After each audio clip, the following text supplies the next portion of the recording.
박현주님 축하합니다. 30만원 상당 남자분은 20만원 상당의 코스 남자분은 5위입니다. 1시간 10분 24초 유문지.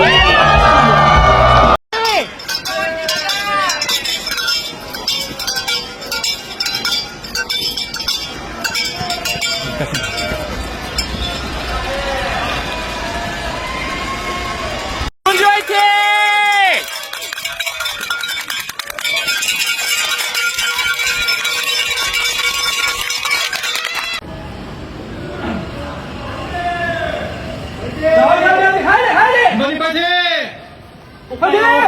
못 가요. 5km PB 세웠어요. 오! 15분 축하합니다. 와, 15분대 미쳤다. 씨. 네, 안녕하십니까. 러너인바입니다. 저는 매달 700km에 가까운 거리를 달리면서 여러분들에게 정보를 드리고 있는 러너입니다.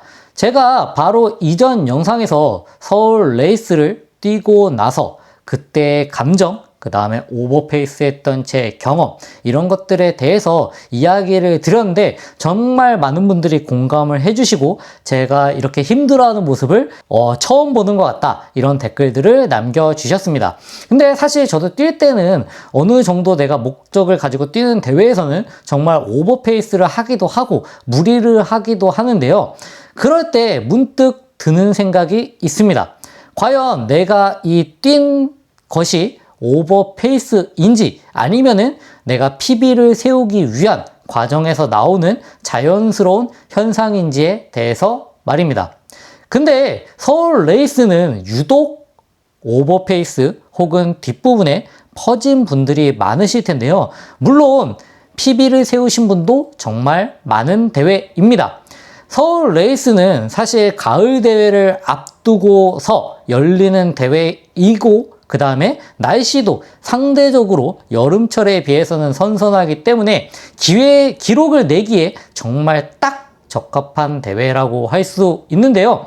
많은 분들이 오버페이스를 했다고 생각하시거나 혹은 내가 더 잘 뛸 수 있었는데 못 뛰었다는 아쉬움이 드실 수도 있는 대회라고 생각합니다. 천천히 가서 완주해야지, 혹은 첫 5km에 힘을 빼면 끝낸다.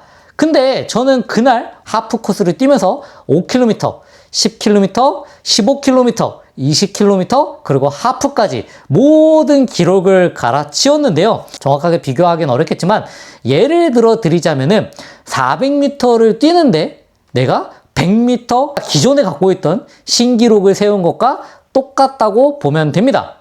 근데 이렇게 기록을 낸 게 과연 정말 실패한 오버페이스일까요? 러너라면은 한 번쯤 이런 생각을 해봤을 겁니다. 오늘 조금 무리했는데 이상하게도 기록이 잘 나왔네? 그렇다면 오버페이스와 퍼스널 베스트를 세울 수 있는, PB를 세울 수 있는 그 경계는 과연 어디인지, 이번 영상에서는 제가 직접 겪었던 그날의 데이터, 심박수 페이스, 그리고 감각, 그 미묘한 차이로 죽는 오버페이스와 터지는 오버페이스를 나눠서 얘기를 드려보고자 합니다. 그리고 어떤 날은 무리해도 PB가 나오고 어떤 날은 그냥 무너져 버리는지, 러너의 한계선에 대해서 한번 얘기를 드려보도록 하겠습니다. 바로 가시죠. 서울 레이스에서 제 하프 기록 1시간 10분 24초, 평균 페이스로 환산하면요 1km당 대략 3분 20초라고 할 수 있습니다. 이 페이스를 처음부터 끝까지 일정하게 유지했다면 첫 5km 통과 기록은 16분 40초가 되었어야 합니다. 그게 이 기록을 내기 위한 가장 안정적이고 일반적인 출발 속도라고 할 수 있겠습니다. 근데 실제로 제가 이날 찍은 5km 통과 기록은 15분 53초, 혹은 기록에 따라서 제가 시계를 봤을 땐 그랬는데 기록에 따라서 15분 59초까지도 나올 수 있습니다. 무려 40초가 넘게 빠르게 뛰었다는 것인데요. 킬로미터당 거의 10초 가까이 빠른 3분 10초에 해당하는 페이스로 저는 초반에 레이스를 시작했습니다. 이거는 제가 완전히 계획된 전략은 아니라고 할 수 있습니다. 그냥 그날의 분위기, 그리고 주변 주자들의 속도, 그리고 제 안에서 주체할 수 없는 아드레날린이 만들어낸 일종의 폭주라고 할 수 있습니다. 이런 속도로 달리고 나니까 10km 통과 기록 또한 32분 39초로 제 퍼스널 베스트를 깨면서 지나갔는데요.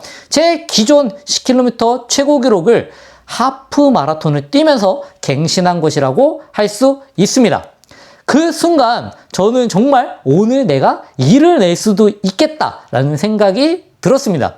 이 기세로 간다면은 1시간 10분을 넘어서 1시간 7분, 8분 때까지도 진입할 수 있겠다는 자신감을 가지고 있었습니다.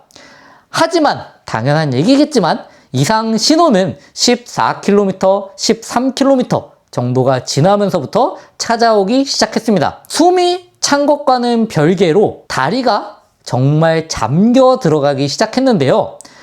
심박수는 그래도 버틸만 하지만 모래 주머니를 찬 것처럼 발걸음이 점점 무거워지고 다리가 내 다리가 아닌 것 같은 느낌이 들기 시작했습니다.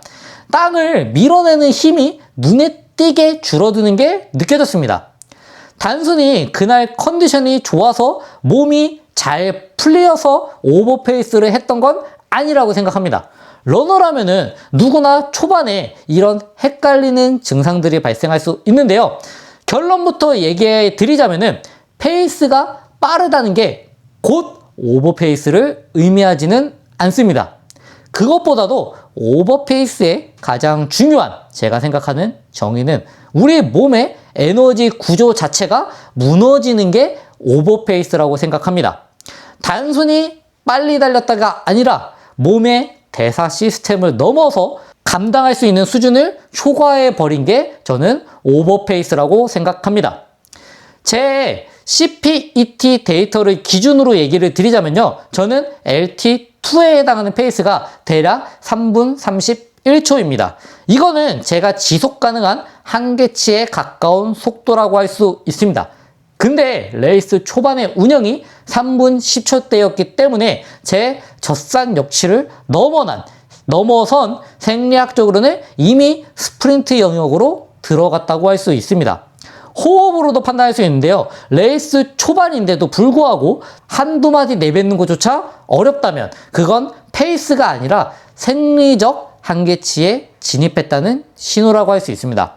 이런 페이스로 가면은 하프는 당연히 제가 겪었던 것처럼 기세와 정신력으로 간신히 완주를 할 수 있었는데요. 그래서 막바지에 사실 제가 원래 보통 주변 분들과 화이팅도 같이 외치면서 들어오는데 사실 되게 힘이 많이 들었던 게 사실입니다.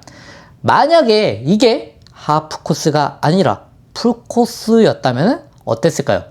초반부터 에너지 시스템을 감당 못할 만큼 빚을 끌어다 쓴 셈이기 때문에 25km 지점에서 아마도 파산 선고를 받아서 걷거나 아예 완주를 못했을 수도 있습니다.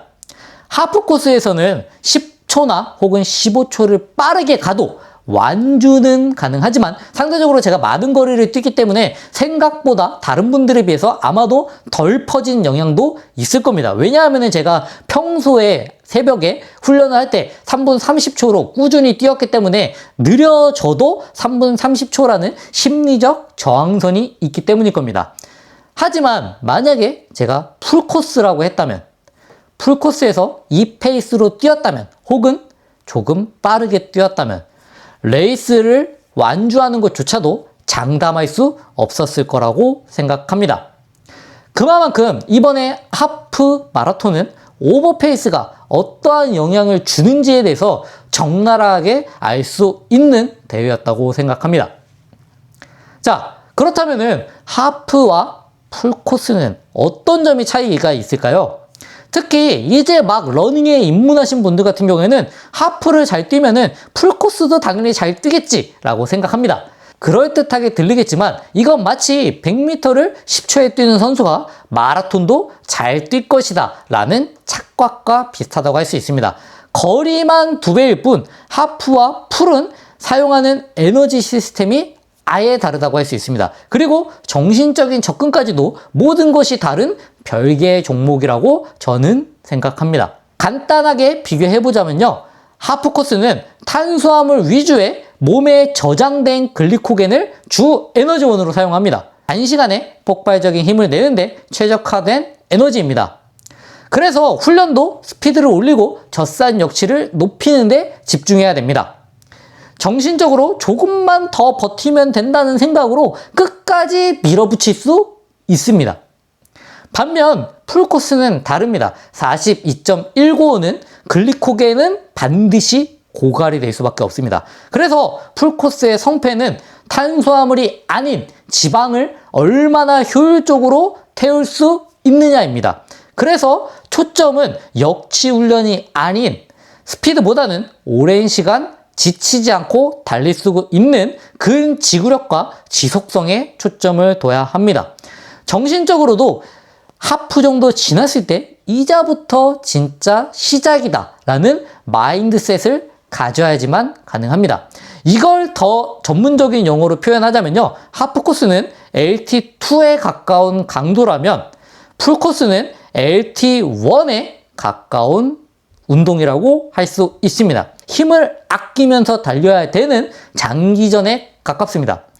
만약에 제가 이번 하프 마라톤 때처럼 3분 10초, 3분 15초 페이스로 처음부터 달리게 되면은 출발 후에 30km가 되기 전에 한정된 나의 글리코겐 에너지를 다 태워버리고 이거는 자살행위와 똑같다고 할 수 있습니다. 하프에서는 어찌어찌 기록을 낼 수 있는 PB를 세울 수 있는 페이스였지 몰라도 풀코스에서는 파멸로 가는 지름길이 될 거라 생각합니다. 그래서 상대적으로 조금 더 긴 거리인 풀코스에서 실패하시는 분들의 특징 5가지에 대해서 얘기를 드려보도록 하겠습니다. 첫 번째, 하프의 감각으로 풀코스를 시작한다는 것입니다. 내가 하프 때 3분 50초 페이스로 뛰었으니까 풀코스는 4분 페이스는 껌이지 라는 생각입니다. 초반 10, 20까지는 정말 쉽게 느껴집니다. 그치만 우리 몸의 글리코겐은 점점 고갈되고 있습니다. 그리고 어김없이 25, 30에서 당연히 힘들 수밖에 없습니다.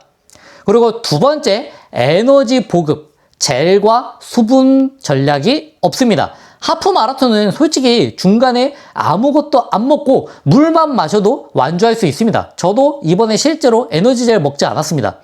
그치만 풀코스는 어느 에너지 젤을 얼마나 먹을지 그리고 수분 섭취는 어떻게 할지 어떻게 하는 게 효율적일지에 따라서 기록이 상당히 차이가 납니다. 그리고 세 번째, 롱런 훈련을 단순히 거리만 채우는 거로 생각합니다. 풀코스 준비를 위해 30km 롱런을 자주 실시하셨을 텐데요. 30km를 뛰었다는 사실만 만족하는 경우가 많습니다. 풀코스에서 필요한 거는 단순히 긴 거리를 뛰는 게 아니라 후반부에도 무너지지 않는 페이스를 유지하는 능력이 중요합니다. 그리고 지루하고 고통스러운 시간을 견뎌내는 지구성과 정신력을 기르는 과정이라고 할 수 있습니다. 네 번째, 심리적인 피로에 대한 대비가 상대적으로 적기 때문입니다. 하프코스 같은 경우에는 10km를 넘어서면은 이제 다 왔다는 생각으로 버틸 수 있습니다. 끝이 보이기 때문입니다. 하지만 풀코스는 30km 지점을 지나고 나서도 아직도 12km나 남았다는 절망감이 찾아옵니다. 육체적 피로와 함께 찾아오는 이런 심리적인 압박에 대한 대비가 되어 있지 않으면 이미 멈춰버리게 될 수밖에 없습니다. 마지막으로 5번째, 자신의 하프 기록을 믿고 과신하는 함정이 있습니다. 내가 하프를 1시간 40분에 뛰었으니까 단순히 계산해서 풀코스는 3시간 20분이겠지. 이런 계산은 대부분 처참한 결과로 이어집니다. 그 결과 4시간 20분으로 목표했던 주자는 3시간 50분, 4시간을 훌쩍 넘어서 겨우겨우 골이 나기도 합니다. 결국 이러한 패턴은 한 문장으로 정리가 됩니다. 풀코스는 정신력을 무장하지 않으면 안 된다는 것입니다. 하프는 그저 감정만으로 버티는 것만으로도 이끌어갈 수 있습니다. 오늘 한번 달려보자. 그 뜨거운 열정이 기록을 만들 수 있다고 생각합니다. 하지만 풀코스는 오버페이스가 절대 안 됩니다. 그 감정을 냉철하게 억눌러야만 합니다. 하프에서 기세로 밀어붙였던 그 열정은 풀코스에서는 오히려 초반 오버페이스를 유도하는 유발하는 독이 될 수도 있습니다. 하프에서는 페이스 자체가 목표가 될 수 있지만 풀코스에서는 시작부터 끝까지 일정한 것을 유지하는 게 거의 전부라고 할 수 있습니다. 결국 러닝이라고 하는 것은 어디서 내가 강하고 어디서 무너지는지를 끝없이 확인하는 스포츠인 것 같습니다. 네, 오늘 영상에서는 하프에서 짜릿했던 오버페이스를 통해서 퍼스널 베스트를 세웠던 제 경험에 대해서, 그리고 만약에 이게 풀코스로 갔다면 어땠을지에 대해서 이야기를 해보았습니다. 제 실수를 통해서 여러분은 같은 실수를 반복하지 않으시길 바랍니다. 네, 이상 러너앤바였고요. 제가 다음에 또 재밌는 이야기, 좋은 내용으로 찾아오도록 하겠습니다. 감사합니다.